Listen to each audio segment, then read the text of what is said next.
America's new oil boom. Welcome to North Dakota, where the earth is gushing oil. But this black gold blessing is quickly becoming a shipping curse. Of course I'm scared. They go right past my house. So it could happen. Absolutely. The number of trains carrying crude oil is rapidly expanding, putting residents like Aaron Enos of Davis at risk.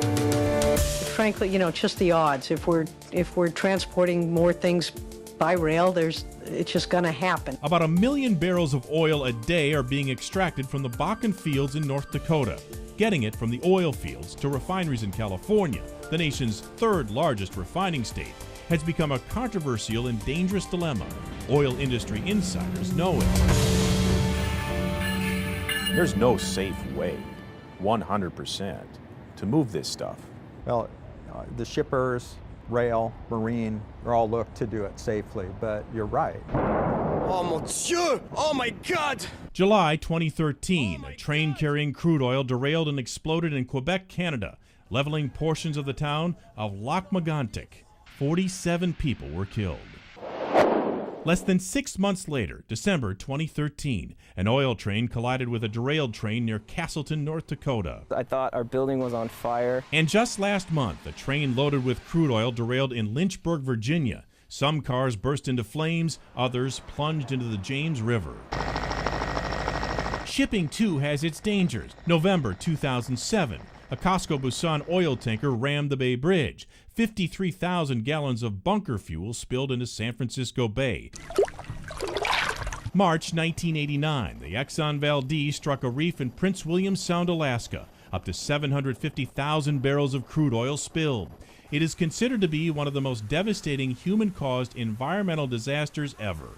On land, millions of barrels of crude oil are moved through pipelines and trains. So which is safer? You asked what's safer, moving oil by pipeline or by rail, and it's pipeline. Juan Acosta recently testified at a hearing at the state capitol. Acosta represents Burlington Northern Santa Fe Railroad. Even though pipelines are safer, environmental groups strongly oppose building new pipelines. So America's overflowing oil reserves are now hitting the rails. Railroads have several lines to bring crude oil into California. Many of them converge at refineries in our part of the state, in cities like Richmond and Benicia. In the coming years, officials estimate that 25% of crude coming into California will arrive on trains. The cities and towns that line these train tracks are fighting the trend. Here's why. There's a plan to send even more crude oil through Northern California.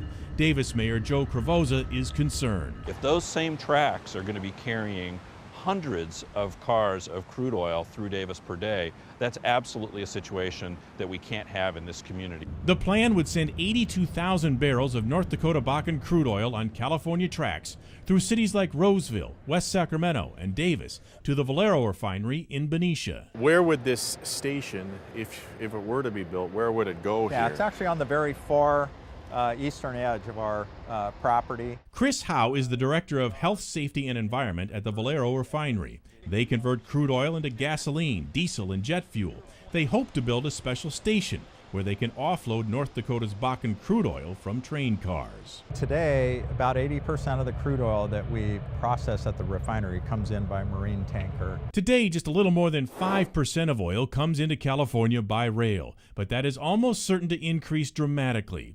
With a record amount of crude oil being extracted from North Dakota, with a lack of pipelines to ship it, and with the world's appetite for oil products increasing in places like China and India, the oil industry says it is a basic business principle of supply and demand. It's cheaper.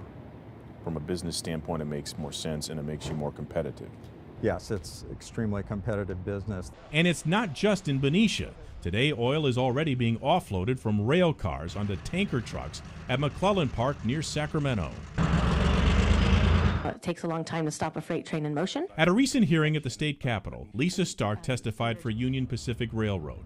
She says safety is a top priority. I know we're very aggressive on safety, so it may not make a huge difference here in California because we already have a very aggressive program here. But at that same hearing, emergency responders from a host of state agencies were concerned about their ability to respond to a catastrophe. But what we did learn is that there is really no preparedness. State Senator Jerry Hill says not only are local emergency crews not prepared, but he says only the railroads are willing to pay to train local firefighters.